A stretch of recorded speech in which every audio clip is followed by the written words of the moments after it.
नमस्कार, जय विशेषमध्ये आपलं स्वागत। मी श्रेयस पांडे। नाशिक लोकसभा मतदारसंघावरून महायुतीमध्ये तिढा निर्माण झाला होता। त्यातच राष्ट्रवादी अजित पवार गटाचे मंत्री छगन भुजबळ यांनी नाशिक लोकसभेच्या उमेदवारीवरून माघार घेत असल्याची महत्त्वपूर्ण घोषणा केली। भुजबळ यांच्या भूमिकेमुळे घडामोडी आता घडू लागल्या। एकीकडे भुजबळांच्या भूमिकेमुळे खासदार हेमंत गोडसे यांचा उमेदवारीचा मार्ग मोकळा झाला असं बोललं जात आहे, तर दुसरीकडे भुजबळांच्या भूमिकेमुळे ओबीसी दुखावले आणि मराठे सुखावले आहेत असं सुद्धा पाहायला मिळत आहे। काय या संदर्भातल्या घडामोडी घडतायत भुजबळांच्या भूमिकेनंतर पाहूयात जेएम विशेषमध्ये। नाशिकमध्ये तिढा कायम होता। महायुतीमध्ये जागा वाटपामध्ये ही जागा कुणाला जाणार या संदर्भात चर्चा सातत्याने होत होत्या। नाशिक लोकसभा निवडणुकीतून माघार घेत असल्याची महत्त्वपूर्ण घोषणा राष्ट्रवादीचे मंत्री छगन भुजबळ यांनी केली। छगन भुजबळ यांनी शुक्रवारी मुंबईमध्ये पत्रकार परिषद घेत ही घोषणा केली। यावेळी त्यांनी पंतप्रधान नरेंद्र मोदी आणि गृहमंत्री अमित शहा यांनी आपल्यावर जो विश्वास टाकला त्याबद्दल आभारी असल्याचं सुद्धा म्हटलंय।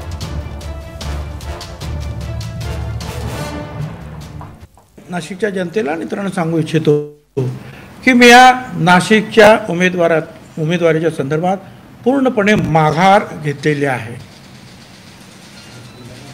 मी या निवडणुकीतून माघार घेतलेली आहे।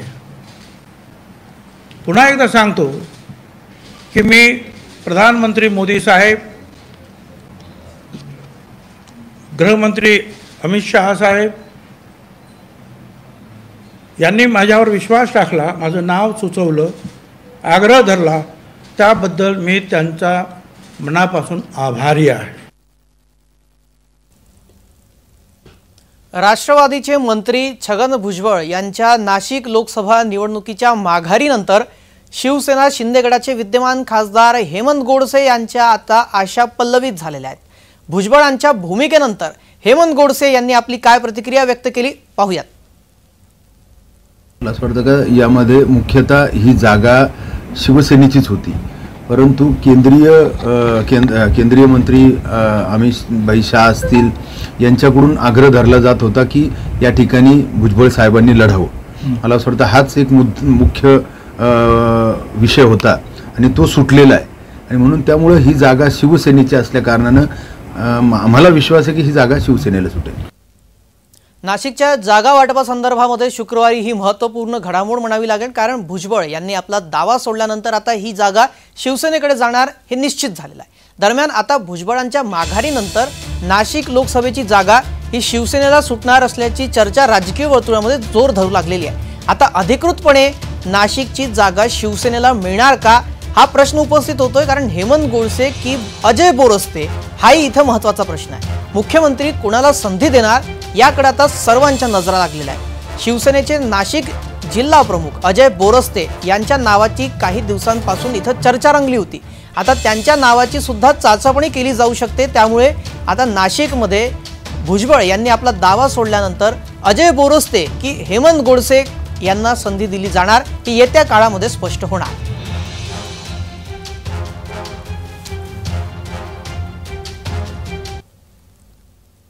जागा निश्चितपणे शिवसेनेला गेली असली तरीही शिवसेनेकडून उमेदवार कोण असेल या संदर्भात आता चर्चा जोर धरतात। शिवसेनेचे नेते संजय सिरसाट यांनी यावर भाष्य केलं। नाशिकच्या जागेचा कोणताच तिढा नव्हता, आधी त्यावर शिक्कामोर्तब झालेला होता। नाशिकची जागा शिवसेनेकडे आहे आणि आता ती शिवसेनेकडेच राहणार असं त्यांनी म्हटलं।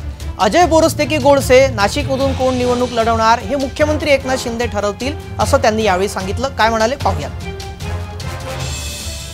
फडणवीस साहेब असतील की अजितदादा असतील त्यांच्याबरोबर चर्चा झाल्या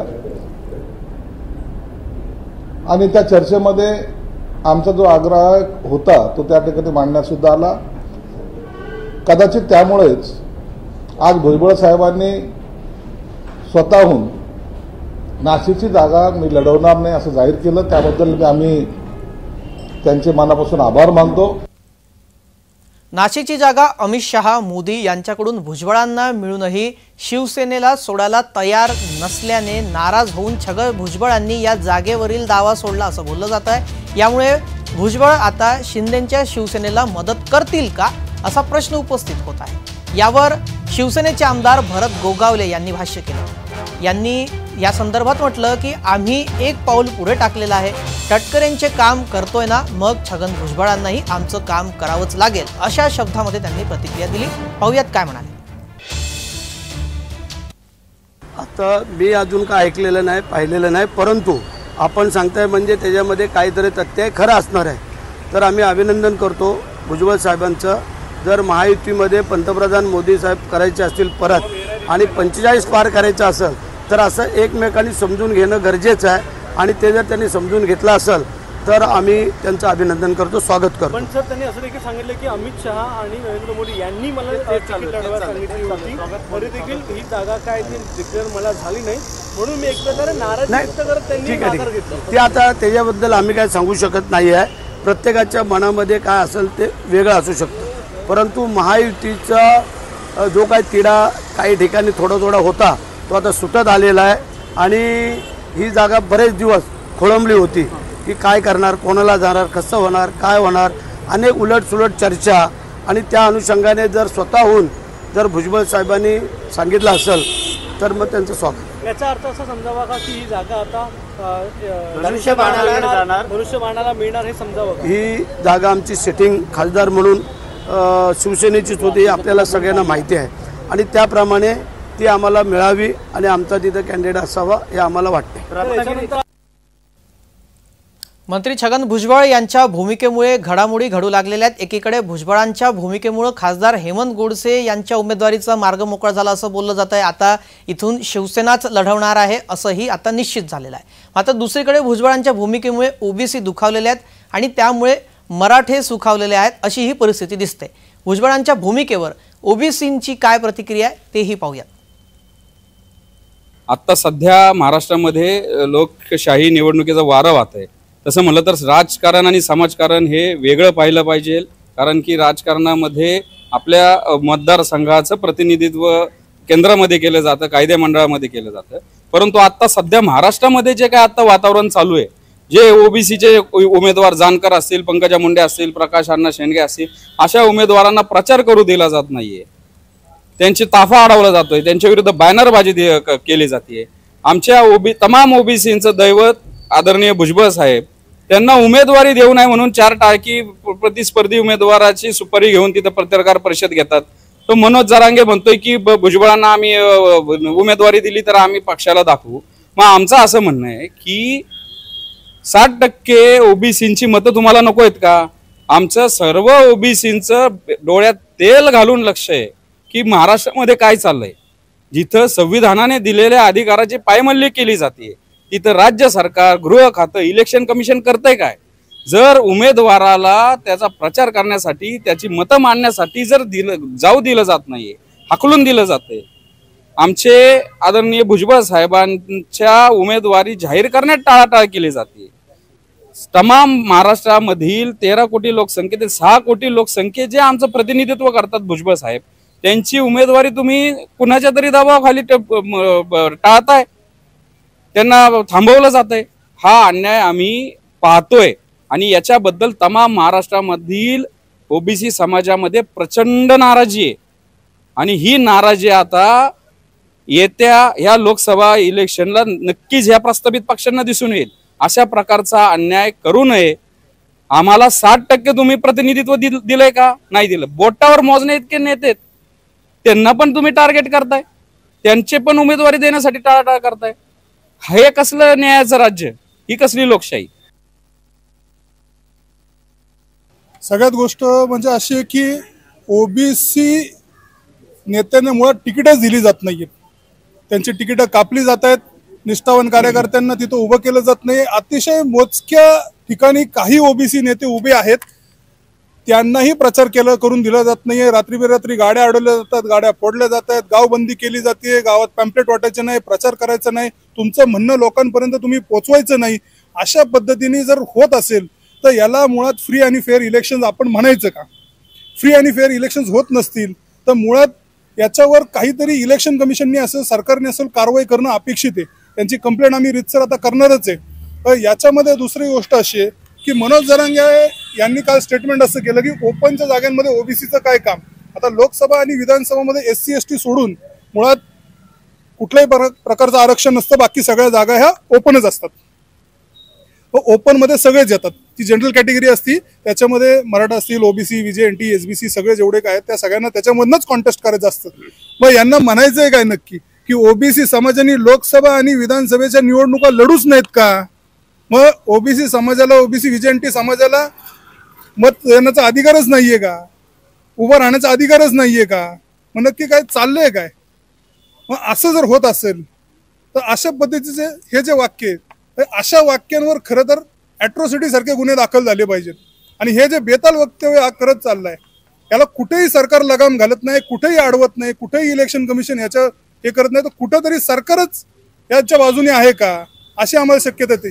आणि हे सगळं असताना मुळात OBC समाजाला तुम्ही बघा, एक पक्ष सोडता वगळता बाकी कुठल्याही पक्षाने त्यांच्या जाहीरनाम्यात ती जागा दिलेली नाहीये, पॅम्पलेटवरही त्यांचे फोटो येऊन दिले जात नाहीये, आणि त्यांना तिकीटही द्यायला फार राजकीय पक्ष कचूर करत आहेत. मग असं जर असेल तर याच्यामध्ये OBC समाज जो 60% तो निश्चित सायलेंट मेजॉरिटी आहे.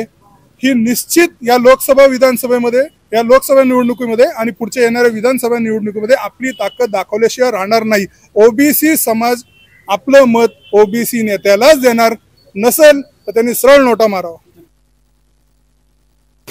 आता हे पहा, अमोल कोल्हेंच्या बाबतीत देखील हेच करतात. इथे म्हणतात दुर्मिळ खासदार अमोल कोल्हे, म्हणजे हे तर महायुतीचे आहेत.